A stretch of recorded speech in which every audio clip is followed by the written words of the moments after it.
Hello and welcome to everyone in my informational class of my YouTube channel.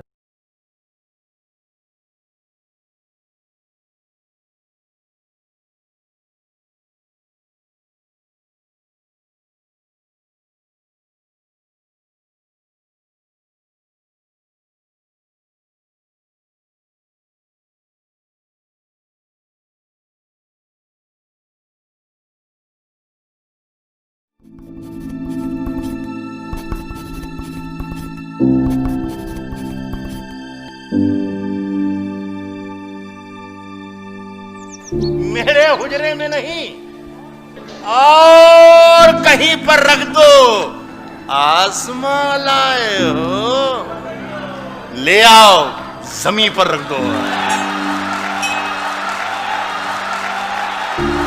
पेश हैं doctor जनाब राहत इंदौरी।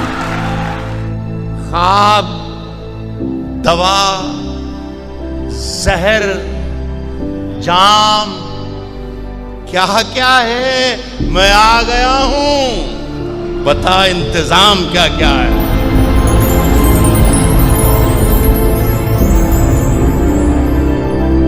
रिफतुल्लाह कुरैशी के मजले बेटे ने ख्वाब बुनना शुरू कर दिए थे। हालात ठीक नहीं थे, गुर्बत थी, तंग रास्ते थे, पर ख्वाब थे। पसीना था, मेहनत थी, लगन थी। उर्दू के कई अखबार रिसाले घर आया करते थे। बस यहीं से राहत कुरैशी का राहत इंदौरी करवट लेने लगा। मुझे बहुत सी जो चीज़ें बचपन की याद रही हैं, उनमें वो मकानात भी मुझे आज भी याद हैं कि जब मैं ज़मीन पर सोता था तो आसमान मेरी छप्पर से कहीं कहीं पेवंद उसके नज़र आते थे। तो मैंने ये इस तरीके की ज़िंदगी गुजारी थी अपने बचपन में। नयापुरा के सरकारी उर्दू स्कूल में कलम कागज से पहली मुलाकात हुई। शायद राहत इंदौरी के नन्हे कदमों का फैज है वही रानीपुरा आज भी शायरी का दीवाना है, और राहत इंदौरी का भी। किसने दस्तक दी ये दिल पर, कौन है? आप तो अंदर हैं, बाहर कौन है? रानीपुरा मेरे लिए बिल्कुल दिल्ली की जामा मस्जिद की सीढ़ियों की तरह था, जो वहाँ के बड़े लोग बैठते थे। इसलिए मैंने ये शेर कहा था कि मेरी दिल्ली मेरा रानीपुरा है, मेरी दिल्ली मेरा रानीपुरा है, गली में कुछ सुखनवर बैठते हैं। तो वो एक छोटी सी गली है, उसमें हम बैठकर सीखते थे, यही सीखा करते थे। अब राहत कुरैशी कॉलेज में थे, लफ्ज से लफ्ज टकराने लगे थे। फिर कवाल किशन बेताब उन्हें रानीपुरे की बज़्म अदब लाइब्रेरी में ले गए और वहां खड़ा कर दिया। बज़्म अदब से आधी सदी पहले निकली आवाज आज हिंदुस्तान ही नहीं दुनिया में सुनाई दे रही है। सिर्फ मुशायरे का वकार नहीं है, उसकी पहचान बन गई है। कश्ती तेरा नसीब चमकदार कर दिया, कश्ती तेरा नसीब चमकदार कर दिया, इस पार के थपेड़ों ने उस पार कर दिया। दिलचस्पी चूँकि मेरी लिखने पढ़ने में शुरू से बचपन से रही थी, तो मेरी दिलचस्पी का सामान था। तो मैं फिर चारों तरफ देखना ही मैंने बंद कर दिया। अलबत्ता मेरी जो पहला शौक़ था पेंटिंग का, वो मैंने जारी रखा था।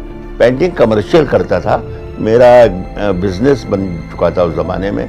असल में शायरी और पेंटिंग मैं समझता हूँ ये दोनों जुड़वा बहनें हैं।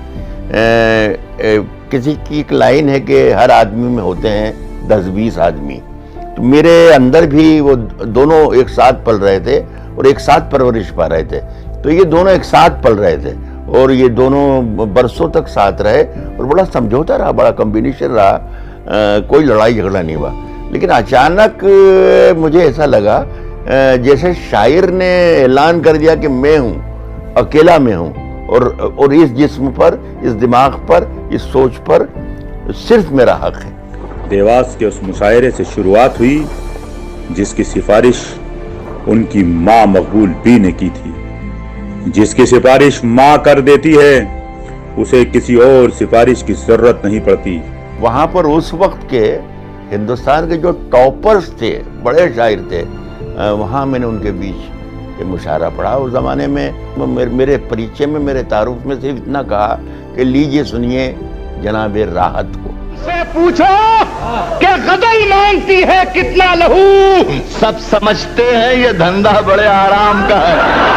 मुझे कोई ना पहचानता था ना जानता था, लेकिन मेरा शेर जरूर था मेरे पास जो मैंने सुनाया और लोगों के दिलों में घर कर गया, लोगों ने पसंद किया और वहीं से फिर लोगों से मेरी सलाम दुआ हुई और धीरे धीरे सफर शुरू हो। राहत इंदौरी धीरे धीरे मकबूल हो रहे थे और घर से दूर भी हो रहे थे। मेरी बीवी ने 10 बरस तक मेरे बच्चों को पाला और 10-12 बरस के बच्चे जब हो गए तब मैंने देखा कि ये अब मेरे बच्चे इतने बड़े बड़े हो गए हैं। मेरी बेटी, मेरे 2 बेटे, वरना मैं 20-25 दिन के दौरे पर निकल जाता था, इन्हें मालूम ही नहीं होता था। सीमा राहत के लिए मुश्किलें थी जिनको शादी के शुरुआती दिनों में ही सुनना पड़ा था। शायर की बीवी हो, गुजारा हो जाता है, पर आगे अभी और बहुत कुछ सुनना था। वो सुनती रहीं और राहत इंदौरी पढ़ते रहे। हमारे सर की फटी टोपियों पे तंज न कर, हमारे ताज अजायब घरों में रखे। क्या कहने, हिंदुस्तान ही नहीं दुनिया भर में उनके शेर गूंज रहे थे, छाती ठोक कर कह रहे थे, बोल रहे थे। किसी की उन्हें परवाह नहीं थी, ना ही कहने से चूक रहे थे। जो नहीं होगा वो अखबार में आ जाएगा और चोर उचक्कों की करो कद्र के मालूम नहीं, चोर उचक्कों की करो कद्र के मालूम नहीं, कौन कब कौन सी सरकार में आ जाएगा। वक्त के बड़े बड़े सूरमाओं के सामने उन्होंने अपनी बात कही और ऐसी कही कई बार हंगामा हो गया। लाल किले पर पढ़ने से उन्हें रोक दिया गया। नेता उनकी मजलिसों से, उनके मुशायरों से उठकर भागने लगे, पर वो बोलते रहे और अभी भी बोल रहे हैं। सभी का खून है शामिल, हिंदू, मुस्लिम, सिख, ईसाई, सभी का खून है शामिल यहाँ की मिट्टी में। किसी के बाप का हिंदुस्तान थोड़ी है।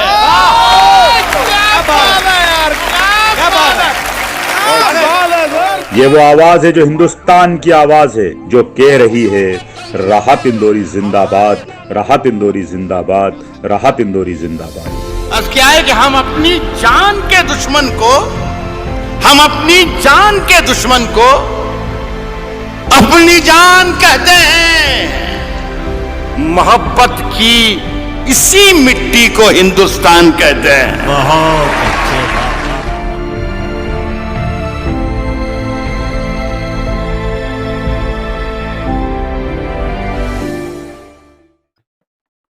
If you like this video, do subscribe my channel. Thank you.